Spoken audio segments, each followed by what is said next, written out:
Hello friends, ഞാൻ ദിശ. നിങ്ങളെല്ലാവർക്കും pop platters മലയാളത്തിലേക്ക് സ്വാഗതം. ഇന്ന് നമ്മൾ തയ്യാറാക്കാൻ പോണത് മിക്കവർക്കും ഇഷ്ടമുള്ളൊരു ഡിഷാണ് എഗ് ഫ്രൈഡ് റൈസ്. ഇത് വളരെ സിമ്പിളായിട്ടും ഈസി ആയിട്ടും എങ്ങനെ വീട്ടിൽ തന്നെ ഉണ്ടാക്കിയെടുക്കാമെന്ന് നമുക്ക് നോക്കാം. അപ്പോൾ നേരെ എൻ്റെ കിച്ചണിലേക്ക് കിടക്കാം. അപ്പോൾ നമ്മളുടെ എഗ് ഫ്രൈഡ് റൈസ് ഉണ്ടാക്കാൻ വേണ്ടി ആവശ്യമുള്ള സാധനങ്ങളാണ് ഇതൊക്കെ. ഒരു 2 ടീസ്പൂൺ വെളുത്തുള്ളി അരിഞ്ഞത്, പിന്നെ നമുക്ക് വേണ്ടത് നമ്മൾ സ്പ്രിംഗ് ഓണിയൻ്റെ വൈറ്റ് പോർഷൻ, നമ്മൾ സ്പ്രിംഗ് ഓണിയൻ ബൾബ് എന്ന് പറയും. പിന്നെ വേണ്ടത് നമ്മൾ സ്പ്രിംഗ് ഓണിയൻ്റെ ഗ്രീൻ പോർഷൻ, പിന്നെ 2 ക്യാരറ്റ് അരിഞ്ഞെടുത്തത്, പിന്നെ ഒരു 4-5 ബീൻസ് അരിഞ്ഞെടുത്തിട്ടുണ്ട്. അതുപോലെ തന്നെ ക്യാബേജും, ഒരു 1/2 കപ്പ് ക്യാബേജ്. നമ്മൾ ഫ്രൈഡ് റൈസ് ഉണ്ടാക്കുമ്പോൾ എപ്പോഴും ഈ പച്ചക്കറിയും മുട്ടയൊക്കെ ഇടില്ലേ, അതിൻ്റെ ടേസ്റ്റ് കൂടി നിൽക്കണം, അല്ലാണ്ട് ചോറിൻ്റെ ടേസ്റ്റ് വരാൻ പാടില്ല. അല്ലെങ്കിൽ നമ്മളുടെ ഫ്രൈഡ് റൈസിന് ഭയങ്കര ഡള്ളായിട്ട് ഒരു ബ്ലാൻഡ് ആയിട്ടുള്ള ടേസ്റ്റ് വരും. പിന്നെ നമുക്ക് വേണ്ടത് നമ്മൾ മെയിൻ താരം മുട്ട. ഞാനിവിടെ 4 മുട്ടയാണ് എടുക്കുന്നത്. ഇനി ഫ്രൈഡ് റൈസിന് വേണ്ടിയുള്ള അരി റെഡിയാക്കി എടുക്കാം. ഇതിനു വേണ്ടി ഞാനിവിടെ എടുക്കുന്നത് 2 ഗ്ലാസ് വൈറ്റ് റൈസാണ്. ബാസ്മതിയോ ജീരാസറോ ഏത് വേണമെങ്കിലും എടുക്കാം കേട്ടോ. ഇനി ഇതിനെ നമുക്ക് വെള്ളം ഒന്ന് ക്ലിയർ ആവുന്ന വരെ 4-5 പ്രാവശ്യം കഴുകിയെടുക്കാം. എന്നിട്ട് നമുക്കൊരു അരമണിക്കൂർ ഇതിനെ കുതിർത്ത് വെക്കാം. അരമണിക്കൂറിന് ശേഷം നമുക്കൊരു പാൻ അടുപ്പത്ത് വെച്ചിട്ട് അതിലേക്ക് ഒരു 5 ഗ്ലാസ് വെള്ളം ഒഴിച്ചു കൊടുക്കാം. ഇതിലേക്ക് ആവശ്യത്തിനനുസരിച്ച് ഉപ്പ് ചേർത്ത് കൊടുക്കാം. ഈ ഉപ്പിൻ്റെ ടേസ്റ്റ് കുറച്ചൊന്ന് കൂടി നിൽക്കണം, എന്നുവെച്ചാൽ നമ്മുടെ അരിക്ക് വേണ്ടിയിട്ടുള്ള ഉപ്പും കൂടിയാണ് ഈ വെള്ളത്തിൽ ചേർത്ത് കൊടുക്കുന്നത്. ഇനി ഇതിലേക്ക് നമുക്ക് 1 ടീസ്പൂൺ ഓയിൽ ചേർത്ത് കൊടുക്കാം. നമ്മളുടെ അരി വെന്ത് കുഴഞ്ഞു പോകാണ്ടിരിക്കാൻ വേണ്ടിയിട്ടാണ് ഈ ഓയിൽ ചേർക്കുന്നത്. വെള്ളം നന്നായി തിളച്ച് വരുമ്പോൾ നമ്മളെ കുതിർത്ത് വെച്ച അരി നമുക്ക് അതിലേക്ക് ഇട്ട് കൊടുക്കാം. ഈ ഫ്രൈഡ് റൈസിനുള്ള അരി നമുക്കൊരു 80% വേവിച്ചെടുത്താൽ മതി കേട്ടോ. എന്താ വെച്ചാൽ ഇത് ഇരിക്കും തോറും ഇത് കൂടുതൽ വെന്ത് വരും. ഇനി ഇതിനൊന്ന് ഇളക്കി കൊടുത്തിട്ട് നമുക്ക് അടച്ച് വെച്ചൊരു മീഡിയം ഫ്ലെയിമിലിട്ട് നമുക്ക് 8 തൊട്ട് 10 മിനിറ്റ് വരെ വേവിച്ചെടുക്കാം. ഇതേ നമ്മളുടെ ഈ അരി ഇപ്പോൾ ആവശ്യത്തിന് വെന്ത് കിട്ടിയിട്ടുണ്ട്. ഇനി നമുക്കിതിലെ വെള്ളം ഒന്ന് ഡ്രെയിൻ ചെയ്ത് കളയാം. ഈ ഫ്രൈഡ് റൈസിന് വേണ്ടിയുള്ള റൈസ് തലേ ദിവസം തന്നെ ഉണ്ടാക്കി ഫ്രിഡ്ജിൽ വെക്കുന്നതായിരിക്കും നല്ലത്. അപ്പോൾ നമ്മൾ പിറ്റേ ദിവസം എടുത്തിട്ട് അതിൻ്റെ ഫ്രൈഡ് റൈസ് ഉണ്ടാക്കുമ്പോൾ ആ അരിമണികളൊക്കെ ഇങ്ങനെ സെപ്പറേറ്റ് ആയിട്ട് നല്ല ഭംഗിയിൽ കിടക്കും. ഇനി അരി ഇങ്ങനെ ഇരിക്കും തോറും ഇതിൻ്റെ വേവ് കൂടി വരും. അപ്പോൾ നമുക്കിതിലേക്ക് കുറച്ച് തണുത്ത വെള്ളം ഒഴിച്ചു കൊടുത്താൽ ഇതിൻ്റെ കുക്കിംഗ് പ്രോസസ്സ് അവിടെ തന്നെ സ്റ്റോപ്പായി കിട്ടും. ഇനി ഇത് ഓവർ കുക്കായി പോവില്ല. ഫ്രൈഡ് റൈസിനുള്ള അരി ഉണ്ടല്ലോ എപ്പോഴും ഇങ്ങനെ സെപ്പറേറ്റ് ആയിട്ട് കിടക്കണം. ഓരോ അരി ഇങ്ങനെ സെപ്പറേറ്റ് ആയിട്ട് നമുക്ക് കിട്ടണം. ഇനി ഈ ചോറിന് വേണമെങ്കിൽ നമുക്ക് വേറൊരു പാത്രത്തിലേക്ക് മാറ്റിയിട്ട് ഫ്രിഡ്ജിലേക്ക് വെക്കാം, അല്ലെങ്കിൽ ഫാനിൻ്റെ ചോട്ടിൽ വെച്ച് ഇതിനെ ചൂടാറ്റിയെടുക്കാം. അത് കഴിഞ്ഞ് നമുക്ക് നമ്മളുടെ ഫ്രൈഡ് റൈസ് ഉണ്ടാക്കാനുള്ള പരിപാടിയിൽ കിടക്കാം. അതിനുവേണ്ടി ഞാൻ ഒരു പാൻ എടുത്ത് അടുപ്പത്ത് വെച്ചിട്ടുണ്ട്. ഇതിലേക്ക് നമുക്കൊരു 2 ടേബിൾ സ്പൂൺ ഓയിൽ ഒഴിച്ചു കൊടുക്കാം. ഇതൊരു ചൈനീസ് ഡിഷ് ആയതുകൊണ്ട് നമ്മളിതിൽ വെളിച്ചെണ്ണ ഉപയോഗിക്കില്ല കേട്ടോ. പക്ഷേ നമ്മൾ ഉണ്ടാക്കുന്ന ഒരു ഇൻഡോ ചൈനീസ് ആണ്, എന്നാൽ പോലും നമ്മളിതിൽ വെളിച്ചെണ്ണ ഉപയോഗിക്കരുത്. നോർമൽ ഓയിൽ, സൺഫ്ലവർ ഓയിൽ ഉപയോഗിക്കാം. ഇനി എണ്ണ ഒന്ന് ചൂടായി വരുമ്പോൾ നമ്മൾ എടുത്ത് വെച്ചിരുന്ന 4 മുട്ട പൊട്ടിച്ചൊഴിച്ചു കൊടുക്കാം. എന്നിട്ട് അതിലേക്ക് ഒരു 1.5 ടീസ്പൂൺ കുരുമുളക് പൊടിയും ഈ 4 മുട്ടയ്ക്ക് ആവശ്യമുള്ള ഉപ്പും കൂടി ചേർത്ത് കൊടുക്കാം. എന്നിട്ട് ഇതിനെ നമുക്കൊന്ന് ഇളക്കി കൊടുക്കാം. നമ്മൾ ഈ മുട്ട ചിക്കി എടുക്കില്ല, അതുപോലെ ഇങ്ങനെ ഇളക്കിയിട്ട് ഇതിനെ ചിക്കി എടുക്കാം.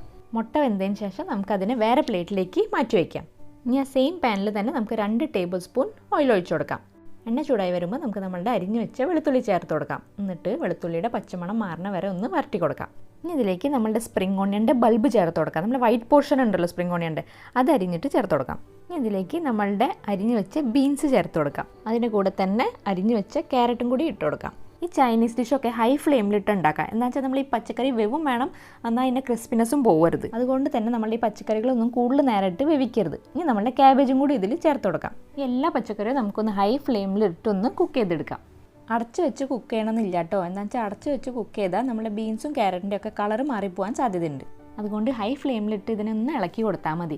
അപ്പോൾ ഇതിന് ക്രിസ്പിനെസ്സും പോവില്ല, എന്ന പാകത്തിന് വെന്തും കിട്ടും. ഇനി ഇതിലേക്ക് നമ്മളുടെ പച്ചക്കറിക്ക് മാത്രമല്ല ഉപ്പിട്ട് കൊടുക്കാം. എന്നാൽ വെച്ചാൽ നമ്മൾ അരിക്കുള്ള ഉപ്പ് അരി വേവിക്കുമ്പോൾ തന്നെ ഇട്ടുണ്ടായിരുന്നു. ഈ പച്ചക്കറിയൊക്കെ ഒന്ന് വെന്തതിന് ശേഷം നമുക്ക് നമ്മുടെ സ്ക്രാമ്പിൾ ചെയ്ത് വെച്ച മുട്ട ഇതിലേക്ക് ചേർത്ത് കൊടുക്കാം. ഇനി ഈ ചൈനീസ് ഡിഷിലൊക്കെ മെയിനായിട്ട് ഉപയോഗിക്കുന്ന സാധനമാണ് ഈ സോയാ സോസ്. നമുക്കിതിലേക്ക് ഒരു 1.5 തൊട്ട് 2 ടീസ്പൂൺ സോയാ സോസ് ഒഴിച്ചു കൊടുക്കാം.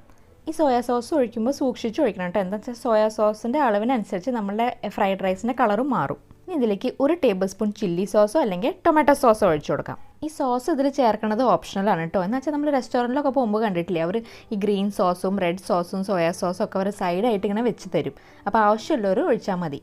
പക്ഷേ സത്യം പറയാമല്ലോ, ഈ 2 സോസും കൂടി ഇതിൽ ഒഴിക്കുമ്പോൾ നമ്മൾ ഫ്രൈഡ് റൈസിന് നല്ല ഉഗ്രൻ ടേസ്റ്റാണ്. പിന്നെ നമ്മളുടെ ഈ ഇളക്കൽ പ്രോസസ്സൊക്കെ ഉണ്ടല്ലോ, അതൊക്കെ ഹൈ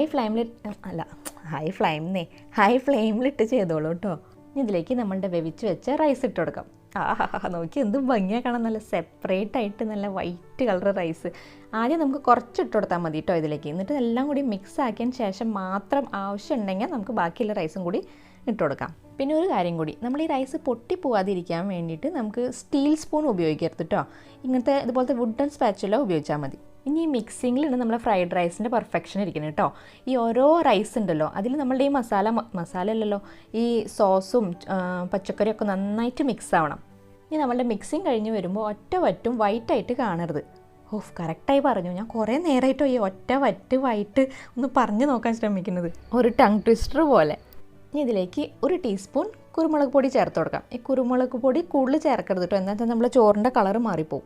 അതിൻ്റെ കൂടെ തന്നെ നമ്മൾ സ്പ്രിംഗ് ഓണിയൻ്റെ ഗ്രീൻ പാർട്ടും ചേർത്ത് കൊടുക്കാം. നമ്മുടെ ഈ ചൈനീസ് ഡിഷിൻ്റെയൊക്കെ മെയിൻ സംഭവമാണ് ഈ സ്പ്രിംഗ് ഓണിയനും സോയാ സോസൊക്കെ കേട്ടോ, അതുകൊണ്ട് അത് സ്കിപ്പ് ചെയ്യാണ്ട് നോക്കുക. അപ്പോൾ നമ്മൾ നേരത്തെ പറഞ്ഞ പോലെ ഒറ്റ വറ്റും വൈറ്റായിട്ട് കാണാത്ത വിധം നമുക്ക് ഇതിനെ ഇളക്കി മറിച്ചെടുക്കാം കേട്ടോ.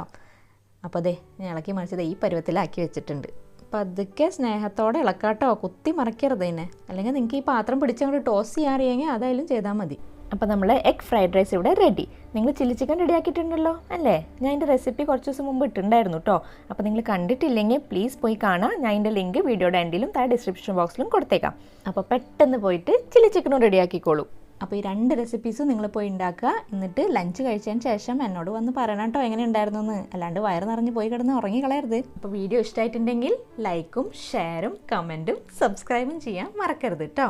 പിന്നെ നിങ്ങളുടെ ലൈക്കും കമൻറ്റൊക്കെ കാണുമ്പോഴാണ് എനിക്കൊരു സന്തോഷവും മോട്ടിവേഷനും ഒക്കെ കിട്ടുക. അപ്പോൾ ഇനി ഒരു പുതിയ റെസിപ്പി ആയിട്ട് നമുക്ക് ഇനി അടുത്ത വീഡിയോയിൽ കാണാം. ടാറ്റാ, ബൈ.